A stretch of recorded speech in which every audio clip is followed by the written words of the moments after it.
प्रिय भावराव, कांग्रेस ने Simon commission का बहिष्कार किया है और मोहम्मद अली जिन्ना ने भी।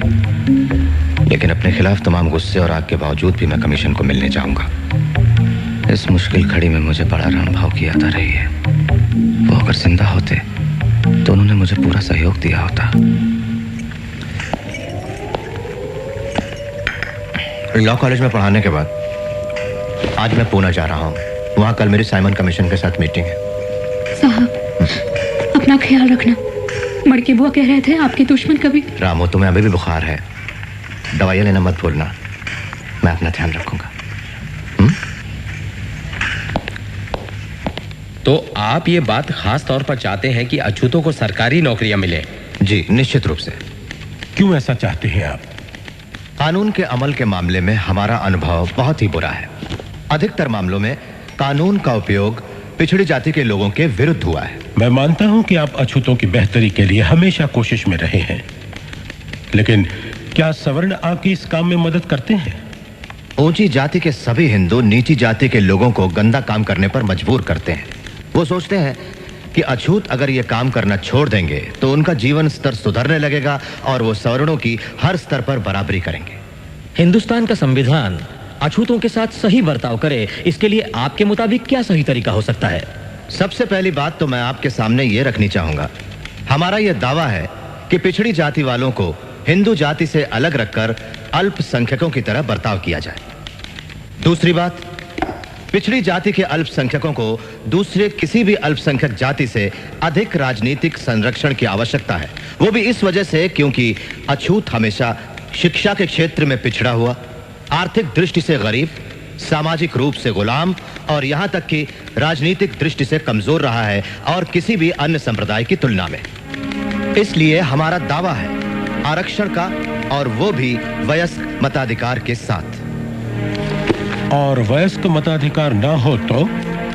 फिर हम स्वतंत्र चुनाव क्षेत्र चाहेंगे, कुछ और ऐसे संरक्षण चाहेंगे जिसमें उनके लिए अच्छी शिक्षा हो और सरकारी नौकरियों में उनका प्रवेश। मिस्टर सोलंकी, क्या आपका भी यही मानना है? हाँ, बिल्कुल। आपने अपनी जो ये योजना अभी हमारे सामने रखी, अगर उसे हिंदुस्तान के संविधान में शामिल कर लिया जाए तो क्या उससे हमेशा के लिए वर्ग संघर्ष शुरू नहीं हो जाएगा? हो सकता है, लेकिन ये बहुसंख्यकों के रुख पर निर्भर करेगा सर। आप एक दूरदर्शी राजनीतिज्ञ हैं और आप ऐसी मांगे हरगिज नहीं करना चाहेंगे। मेरा दृढ़ विश्वास है और मेरी यह इच्छा है कि कभी सारा हिंदुस्तान एक होगा, और यकीन है कि वो समय आएगा जब इन सब बातों की कोई आवश्यकता नहीं होगी। लेकिन वो निर्भर करेगा कि अल्पसंख्यकों के प्रति बहुसंख्यकों का रुख कैसा है। अछूतों के कुल कितने लोग हैं जो वकालत के पेशे में हो? मैं अकेला ही। और कोई सवाल gentleman? Thank you doctor Ambedkar. Mister Solanki. Thank you major Attlee. ब्रिटिशों के हस्तक अंबेडकर अंबेडकर अंबेडकर। डॉक्टर साहब, क्या आपको ऐसा नहीं लगता जो लोग देश की आजादी के लिए शोर मचा रहे हैं उनका व्यवहार बिल्कुल असंगत है? हाँ, बिल्कुल।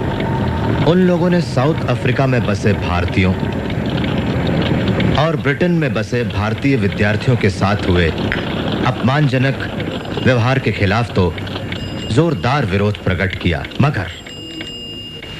मगर साथ ही अपने देशवासियों और धर्म भाइयों को मानव अधिकारों से वंचित रखा। यह व्यवहार असंगत, खुदगर्जी भरा हुआ और बेशर्मी का है।